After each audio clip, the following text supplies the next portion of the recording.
오늘 우리에게 주신 하나님 말씀은 구약성경 에스라서 1장 1절로 6절까지 말씀입니다. 제가 갖고 있는 구약성경 711면에 있습니다. 에스라서 1장 1절로 6절까지 말씀을 우리 함께 한 목소리로 낭독하겠습니다. 바사왕 고레스 원년에 여호와께서 예레미야의 입을 통하여 하신 말씀을 이루게 하시려고 바사왕 고레스의 마음을 감동시키심에 그가 온 나라에 공포도 하고 조소도 내려 이르되, 바사왕 고레스는 말하노니 하늘의 하나님 여호와께서 세상 모든 나라를 내게 주셨고 나에게 명령하사 유다 예루살렘의 성전을 건축하라 하셨나니, 이스라엘의 하나님은 참 신이시라. 너희 중에 그의 백성된 자는 다 유다 예루살렘으로 올라가서 이스라엘의 하나님 여호와의 성전을 건축하라. 그는 예루살렘에 계신 하나님이시라. 그 남아있는 백성이 어느 곳에 머물러 살든지 그곳 사람들이 마땅히 은과 금과 그 밖의 물건과 짐승으로 도와주고, 그 외에도 예루살렘에 세울 하나님의 성전을 위하여 예물을 기쁘게 드릴지니라 하였더라. 이에 유다와 베냐민 족장들과 제사장들과 레위 사람들과 그 마음이 하나님께 감동을 받고 올라가서 예루살렘의 여호와의 성전을 건축하고자 하는 자가 다 일어나니, 그 사면 사람들이 은그릇과 금과 물품들과 짐승과 보물로 돕고 그 외에도 예물을 기쁘게 드렸더라. 아멘. 오늘 본문의 말씀을 가지고 선물 같은 날이 찾아옵니다 라는 제목으로 주의 은혜의 말씀을 함께 나누고자 합니다. 아내가 첫 아이를 가졌을 때 동네 할머니들이 한마디씩 합니다. 세댁별을 보니까 분명히 아들이다. 그래서 저희들이 믿고 병원에서 성별 감별도 안 하고 그냥 태어날 때까지 기다렸습니다. 태어나고 보니까 아들이 아니라 딸이었어요. 제가 얼마나 당황했겠습니까? 이렇다고 제가 차별하기 위해서 당황한 것이 아니라 아들인 줄 알았더니 딸이어서 잠시 당황했습니다. 그런데 지금 와서 보니까 그 딸이 하나님이 주신 예기치 않은 선물인 것을 깨달았습니다. 우리 아들이 들으면 섭섭해할 일이지만 아들도 하나님이 주신 선물 같은 아이입니다. 1910년 8월 29일은 우리나라 역사에 씻을 수 없는 수치스럽고 부끄러운 날입니다. 이 해가 경술년이라 그러죠. 그래서 이 날을 경술년 국치일이다 그렇게 말합니다. 일본이 총칼을 앞세워서 우리나라의 왕을 협박하고 겁박해서 합병 조약식을 하죠. 그래서 강제로 우리나라의 국권을 찬탈해 간 날이 바로 1910년 8월 29일입니다. 그런데 34년 11개월 14일 만에 일본이 패망하고 우리나라가 1945년 8월 15일 날 해방이 되었습니다. 도저히 올 것 같지 않았던 그 해방의 날입니다. 도저히 올 것 같지 않았던 그 자유의 날이었습니다. 그래서 우리 대한민국 모든 국민들이 거리로 뛰쳐나와서 만세를 불렀지 않습니까? 올 것 같지 않았던 그날이 왔기 때문에 얼마나 기쁘고 감격스럽고 그날이 선물 같은 날이었겠습니까? 이스라엘 백성들은 BC 605년, 그러니까 예수님 오시기 605년 전에 바벨론의 느부갓네살 왕이 군대를 대동해서 1차 침공을 합니다. 그때 1차로 많은 사람들이 바벨론으로 포로로 끌려가는데 그 중에 한 사람이 바로 다니엘이었습니다. 그래서 BC 605년부터 포로로 끌려가기 시작해서 세 차례 포로로 끌려가는데 마지막이 BC 685년에 끌려가게 되죠. BC 586년에 끌려가게 되어집니다. 그래서 그때 남유다가 완전히 멸망하면서 바벨론의 70년의 포로 생활이 되어집니다. 바벨론 포로 생활은 BC 586년부터가 아니고 BC 605년부터, BC란 말은 거꾸로 가는 겁니다. 예수님 오시기 전이라고 말하죠. 그래서 BC 605년부터 계산해 보면 이제 바벨론 포로 70년째 되었을 때에 바사라는 나라에 고레스라는 왕이 나타나서 이 이스라엘 백성들을 고향으로 돌아가라고 선포합니다. 그 내용이 오늘 바로 본문의 말씀이죠. 바사는 페르시아를 말합니다. 고레스는 기루스 왕을 말하죠. 그래서 이 바벨론을 멸망시킨 페르시아의 기루스 왕이 나타나서 이제 이스라엘 백성들은 고향으로 돌아가서 예루살렘에 너희들의 신인 성전을 건축해라, 그렇게 허락을 해줍니다. 여기 놀라운 일이 있어요. 70년째 돌아가는 거죠. 왜 그렇습니까? 이게 이스라엘 백성들은 이 70년째 되는 바벨론 포로 해방의 날은 하나님께 주신 특별한 날이었어요. 70년을 살면 거의 동화되어서 그 나라 백성이 됩니다. 문화도 언어도. 그런데 그 중에서 어떤 사람들은 그 이스라엘의 문화와 신앙을 지키며 살고 있었습니다. 그날에 오기까지. 그날이 왔어요. 그러면 그것이 바로 선물이 되었던 것이죠. 오늘 이렇게 이스라엘 백성들이 바벨론에서 해방되는 선물 같은 날을 맞이하는 것처럼 우리 고단한 삶에도 하나님이 주신 구원의 은혜에 선물 같은 날이 날마다 이루어질 수 있기를 예수님 이름으로 축원합니다. 그러면 이 하나님의 선물 같은 날이 언제 우리에게 이루어집니까? 첫 번째는 약속이 이루어져야 선물이 됩니다. 약속은 이루어질 때에 선물이 되는 거예요. 우리나라 민법 제554조에 보면 증여에 관한 법률이 나옵니다. 이렇게 되어 있습니다. 증여는 당사자 일방이 무상으로 재산을 상대방에게 주겠다는 의사를 표시하고 수여자, 받는 자가 승낙함으로써 그 효력이 생긴다 그랬어요. 제가요, 여러분에게 1,000만 원씩 드리겠습니다. 대답을 안 하시네. 그러면 여러분들이 에이, 목사님 무슨 돈이 있어서 저희들에게 1,000만 원씩 주시겠어? 나는 안 받을래. 그러면 계약이 성립이 안 되는 거예요.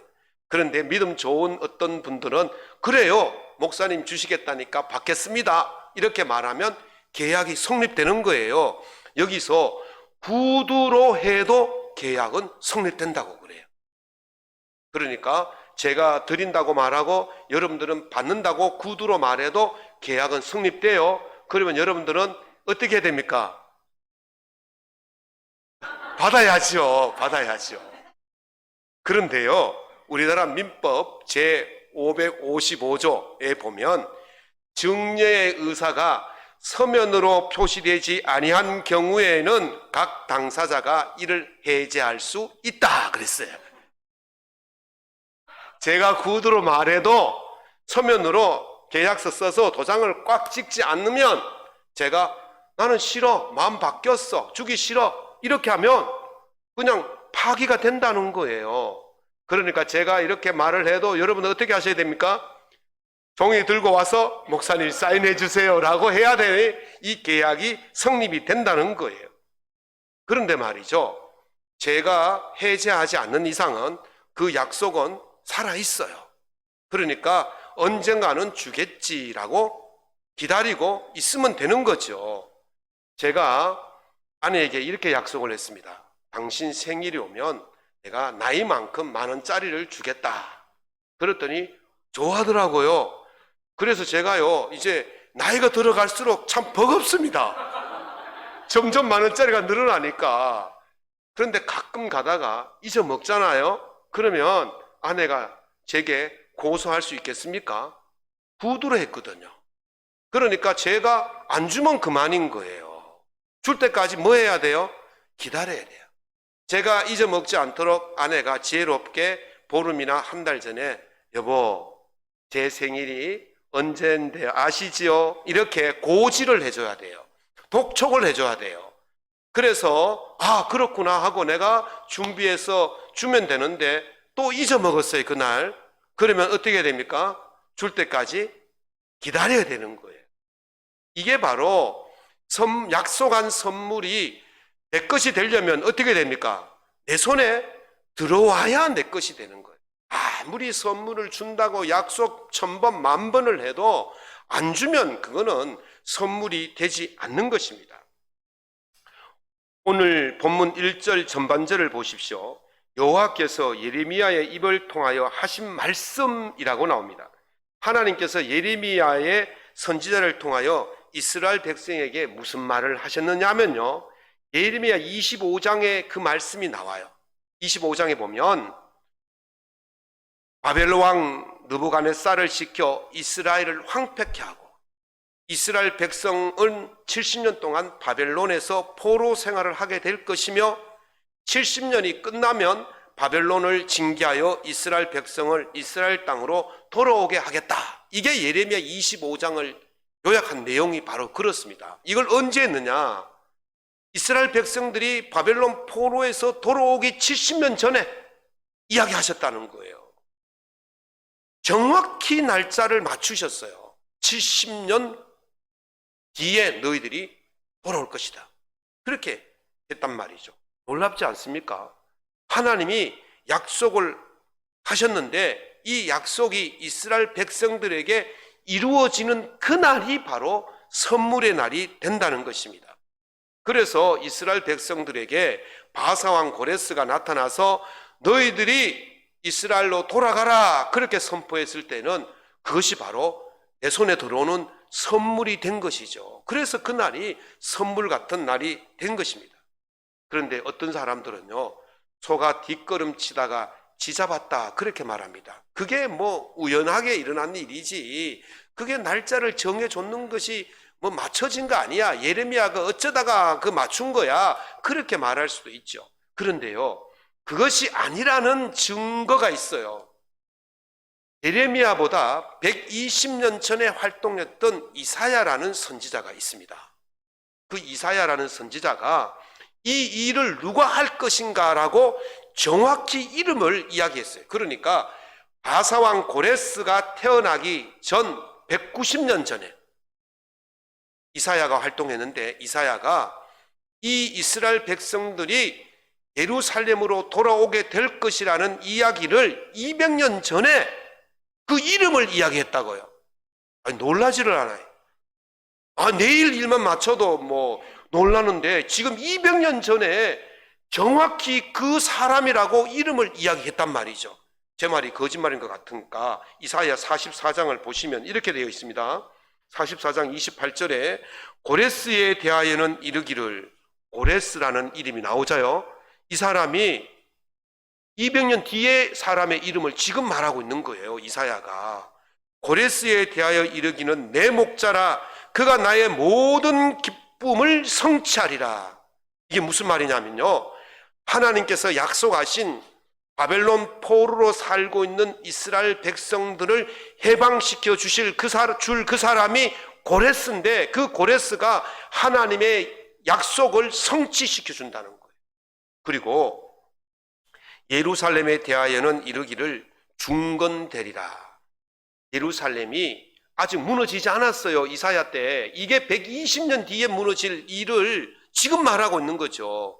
그리고 190년 지나서 이것이 예루살렘이 다시 건축된다는 그 이야기를 하고 있는 거예요. 그리고 그때 이렇게 말합니다. 성전에 대하여는 네 기초가 놓여지리라. 성전이 다시 재건된다는 그 이야기를 하고 있는 거예요. 놀랍지 않습니까, 여러분? 이름도 맞춰, 날짜도 맞춰, 일어날 일도 맞추었어요. 이것을 가지고 누가 아니라고 말할 수가 있겠습니까? 누가 속 뒷걸음치다가 쥐잡았다고 말할 수 있겠습니까? 고레스라는 이름을 가진 그 왕이 나타나서 그렇게 하겠다고 200년 전에 이미 정확히 성경에서 기록하고 있는 것입니다. 이사야 45장에 보면 하나님께서 고레스가 어떤 일을 할 것인지를 보여주는 말씀이 또 나오는데요.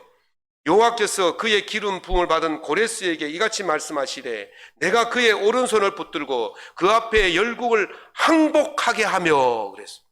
자, 여러분들 지도를 제가 오늘 못 띄웠는데요. 지도를 보시면 튀르키예, 지금의 터키 지방을 그때 당시의 나라 이름이 리디아입니다. 사대, 예왕계시록에 나오는 사대성이 있죠. 그 수도가 사대인데 그 나라가 리디아고 그 옆에 나라가 아수르고 그 옆에 나라가 바벨론 있고 그 위에 나라가 메대고 또 그 옆에 나라가 바사, 페르시아예요.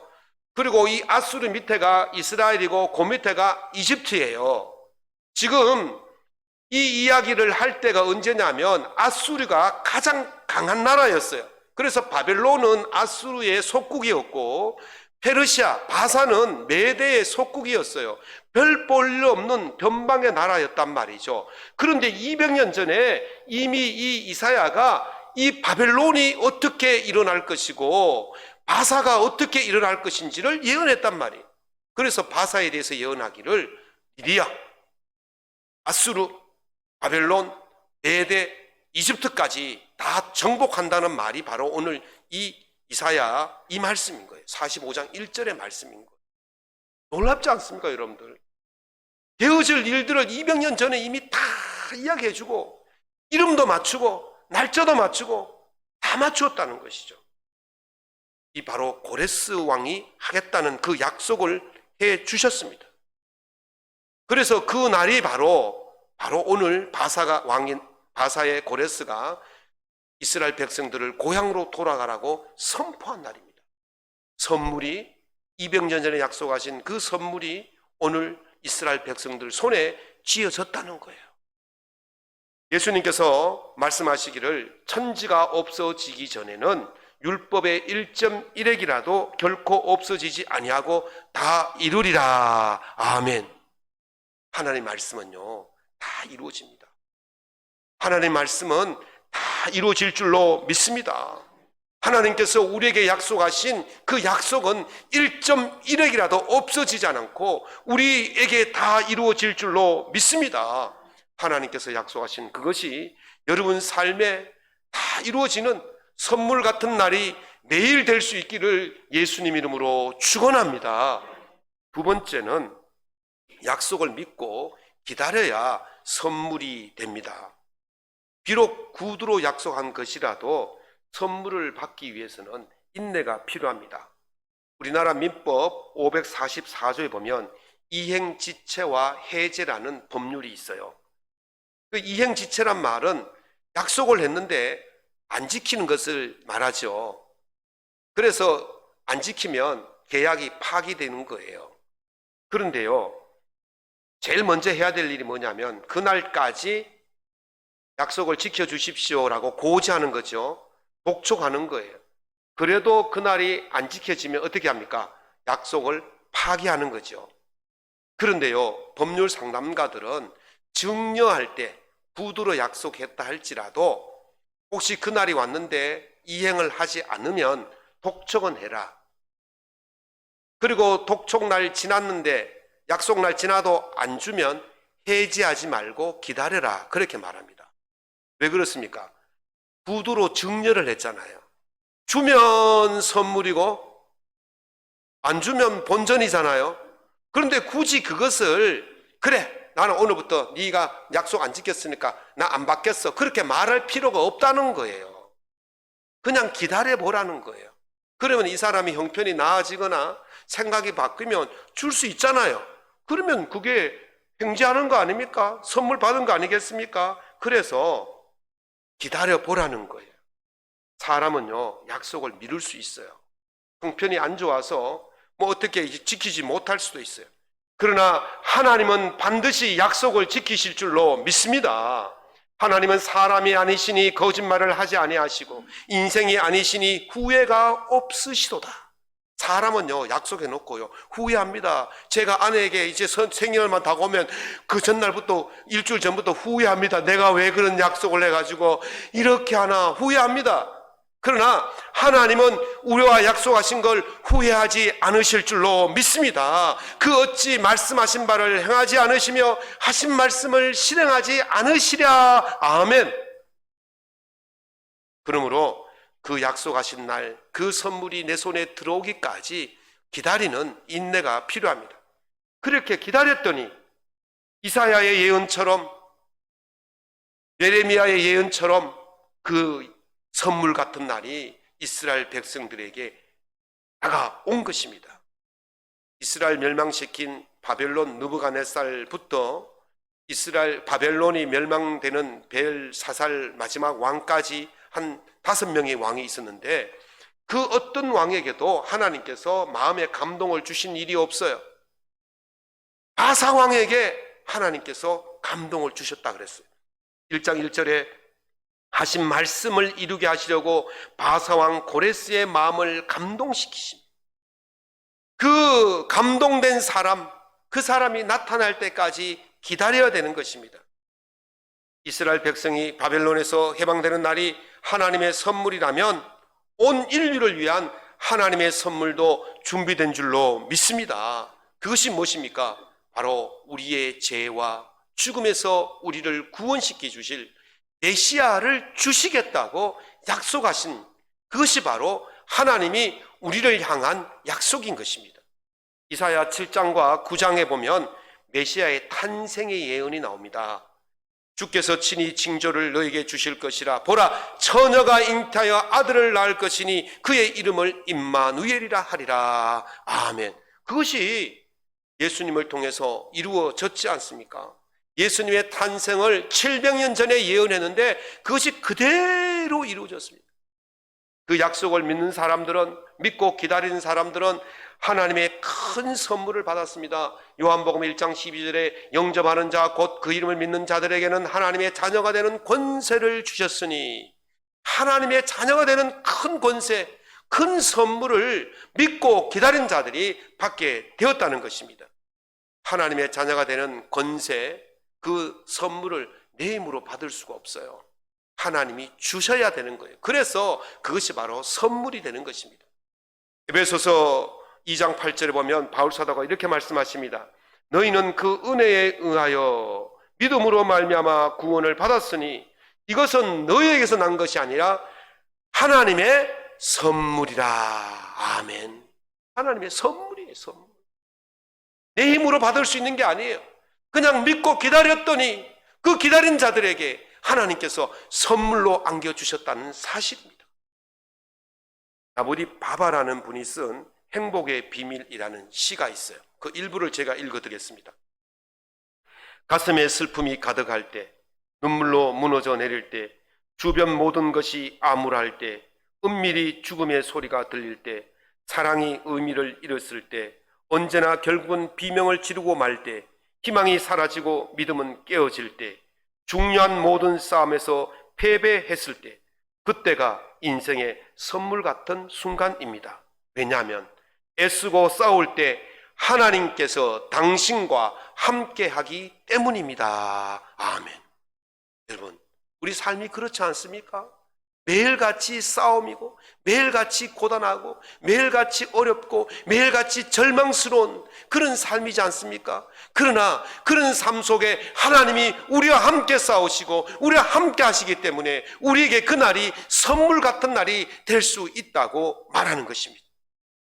인생의 가장 절망의 순간에 하나님께서 우리와 함께 하십니다. 바로 이 절망이, 그래서 이 절망이 아니라 행복의 순간이 될 수 있는 것입니다. 절망의 순간에 하나님의 약속을 믿고 기다려서 선물 같은 구원의 날이 여러분에게 날마다 임할 수 있기를 예수님 이름으로 축원합니다. 세 번째는 받은 선물을 자랑하고 사용할 때 진짜 선물이 됩니다. 제가 며칠 전에 카톡에서 미사용 선물 쿠폰이 있습니다 라는 문자를 받았어요. 그래서 뭔가 하고 열어봤더니만 참 이름이 어렵더라고요. 제가 하도 어려워서 써왔어요. 떠먹는 스트로베리 초콜릿 생크림 더하기 복자 요거트 프라페 2잔 이렇게 써요. 그래서 너무너무 고마워서 보내주신 분에게 답장으로 막 너무너무 고맙다, 이 더운 날 잘 먹을게, 그러면서 막 써줬어요. 그리고 보낸 날짜를 얼핏 보았더니만 4월 12일이었어요. 석 달 동안 제가 그걸 안 본 거예요. 그리고 보내놓고 나서 제가 얼마나 얼굴이 화끈거렸는지 몰라요. 그걸 받아놓고 답장도 안 해주고 감사도 안 해주고 그걸 안 썼잖아요. 안 썼으니까 그거는 선물을 줬지만은 안 썼으니까 그건 내게 선물이 될 수가 없는 거죠. 여러분도 오늘 집에 가셔서 카톡을 꼭 한번 확인해 보시기 바랍니다. 미사용 쿠폰이 있는지. 그렇잖아요. 아무리 좋은 걸 줘도 사용하지 않으면 선물이 될 수가 없는 것입니다. 고레스가 이스라엘 백성들에게 해방을 선포하면서 해방된 자에게 두 가지를 말했어요. 하나는 너희 중에 그의 백성된 자는 다 예루살렘으로 올라가라. 그의 백성이란 말은 하나님의 백성된 자는 다 예루살렘으로 올라가라 그랬어요. 해방을 선물로 준 거죠. 그런데 어떤 사람들은 아이고 나는 여기서 70년 살았으니까 못 돌아가. 나는 어릴 때부터 여기서 자랐으니까 예루살렘 말도 모르고 여기에 모든 재산이 있고 여기에 모든 친구가 있고 나는 못 돌아가. 이런 사람들은 그 사람들은 자유민이 될 수가 없는 거예요. 선물을 줬지만 안 썼으니까. 두 번째는 너희들은 다 올라가서 예루살렘에서 성전을 건축하라 그렇게 말했습니다. 이스라엘 백성들에게 있어서 성전은요 그들의 모든 생명과 같은 것이었어요. 그런데 그것을 선물로 줬는데 이들이 안 했다, 올라가지 않았다, 건축하지 않았다, 그러면 선물을 사용하지 않는 것이나 다름없는 것이죠. 선물은요 받았을 때 그걸 사용해야 되는 거예요. 그것을 쓰려고 행동할 때에 그게 선물이 되는 것입니다. 제가 오늘 여기 받은 스트로베리 초콜릿 생크림, 복자 요거트 프리페 2잔을 선물로 쏘겠습니다. 누군지 모르겠지만은 누군데 갈 수 있겠죠? 기대하십시오. 제가 오늘 저녁에 기도 열심히 해보고 제일 먼저 떠오르신 분에게 제가 카톡으로 이걸 선물로 날리겠습니다. 제 아내가 될 수도 있습니다. 어쨌든 받으시면 즉각 어떻게 하셔야 돼요? 사용하셔야 됩니다. 사용하셔야 돼요. 사용하지 않으면 내 것이 안 되는 것이죠. 그래서 이 말을 들은 5절을 보십시오. 이 말을 들은 사람들, 이에 유다와 베냐민 족장들과 제사장들과 레위 사람들과 그 마음이 하나님께 감동을 받고 올라가서 예루살렘의 여호와의 성전을 건축하고자 하는 자가 다 일어나니 주신 것을 선물인 줄 알고 그것을 쓰기 위해서 다 일어나서 올라갔다는 거예요. 6절도 마찬가지입니다. 사랑하는 성도 여러분, 선물이 내 것이 되려면 사용하셔야 돼요. 하나님이 내게 주신 선물이 내가 내 것이 되려면 그 선물을 감사하고 사용할 수 있기를 예수님 이름으로 축원합니다. 김수용 시인의 절망이라는 시가 있어요. 풍경이 풍경을 반성하지 않은 것처럼, 곰팡이 곰팡을 반성하지 않은 것처럼, 여름이 여름을 반성하지 않은 것처럼, 속도가 속도를 반성하지 않은 것처럼, 졸렬과 수치가 그들 자신을 반성하지 않는 것처럼. 이 무슨 말입니까? 그 삶에 매몰되어서 자기가 그것을 벗어나려고 무엇이 잘못되었는지 반성하지 못하고 그냥 그 파묻혀서 절망 가운데 살아간다고 그렇게 말하는 거예요. 그렇다 할지라도 바람은 딴 데서 오고 구원은 예기치 않은 순간에서 온다. 지금 우리 삶이 반성할 수 없을 만큼 그렇게 절망 속에 벗어날 수 없을 만큼 그런 고단한 인생 속에 산다 할지라도, 우리 스스로는 그것을 해결할 수 없다 할지라도 그 구원의 은혜, 구원의 선물은 딴 데서 온다는 거예요. 하나님이 주실 줄로 믿습니다. 그러므로 어떻게 하셔야 됩니까? 하나님의 선물인 줄 알고 내 삶을 돌이켜보고 그 절망의 삶에서 일어나야 하는 것입니다. 바벨포로에서 일어나서 예루살렘으로 올라가듯이 그 절망에서 일어나서 하나님 앞으로 나와야 하는 것입니다. 그것이 바로 선물을 사용하는 방법인 것입니다. 우리는 예수 그리스도를 통하여서 죄와 사망에서 해방되는 구원의 선물을 받은 줄로 믿습니다. 고린도후서 5장 17절에 누구든지 그리스도 안에 있으면 새로운 피조물이라. 이전 것은 지나갔으니 보라 새 것이 되었도다. 아멘. 죄의 포로가 이제는 아닙니다. 사망의 포로가 이제는 아닌 줄로 믿습니다. 자유민입니다. 의인입니다. 그래서 우리는 그렇게 이제 죄인처럼 절망 속에서 그렇게 살 것이 아니라 자유민처럼 의인처럼 그렇게 당당하게 살아가야 하는 것입니다. 바울 사도는 그것이 어떤 삶이냐? 바로 하나님과 화목하는 삶이라 그랬어요. 그 화목하는 삶이 무엇이냐? 하나님을 기쁘시게 하는 삶이다 그랬어요. 그러면 하나님을 기쁘시게 하는 삶이 뭐냐? 많은 사람들을 하나님과 화목시키는 일이다 그랬어요. 다시 말씀드리면 여러분들이 하나님과 화목되었다면 이제 여러분은 다른 사람을 하나님과 화목시키는 그 일을 하는 것이 우리에게 주신 은혜라는 것이에요. 우리에게 주신 직책이라는 것입니다. 우리가 받은 선물을 잘 사용하는 방법이 뭐냐? 바로 하나님과 화목하고 많은 사람들을 화목한 길로 이끄는 것이 하나님의 선물을 잘 쓰는 것이라는 것입니다. 사랑하는 성도 여러분, 하나님의 선물을 받은 자로서 묵혀두지 마시고 잘 사용하셔서 하나님을 기쁘시게 하는 삶을 통해 여러분 삶 속의 날마다 구원의 은혜가 선물 같은 날들이 매일같이 될 수 있기를 예수님 이름으로 축원합니다.